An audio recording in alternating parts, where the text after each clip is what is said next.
I'm John Smith, pastor at the Wesleyan Church. My wife Beth and I have been here 13 years.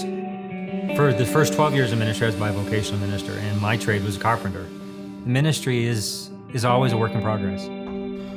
I've always had the idea that ministry would be fast. 13 years seems like one moment to be eternity, and then the next, like we just got here yesterday. Over the 13 years, we have put our heart, soul, and body into this 100%. Sometimes you feel alone, like you're carrying the load by yourself. We've been tired. And many times we've just looked at that tiredness as something that we just had to overcome, push through, move on. I didn't realize how frustrated I was. I didn't think I could push on anymore. I was at this conference, and one of the breakout leaders was talking about burnout. He started listing off a dozen different symptoms of burnout. I'm hitting every single one.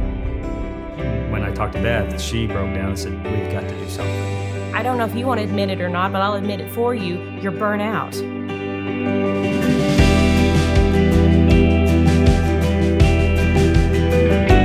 For me, one of the most important parts of the sabbatical was recognizing that being burnt out doesn't mean that I am a bad pastor. I have come to recognize that there are some things that aren't legalistic that are God's blessings to us. They're His gifts. Sabbath is for man. Rest is God ordained and God gifted.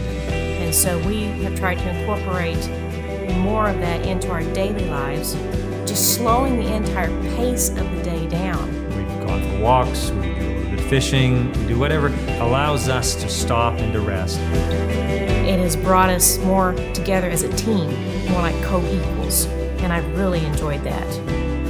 I was a one-man show, and after the sabbatical, I recognized that my responsibility is to equip the saints to do the work of the ministry. And so instead of preaching 50 weeks out of the year, I'm looking to preach 25 in order to allow other pastors that we're raising up to have opportunities to preach. I feel a smile on my face almost every day now. I feel like I'm kind of coming back to who I am. It's changed the manner in which I approach life. When I'm thriving, my church is thriving.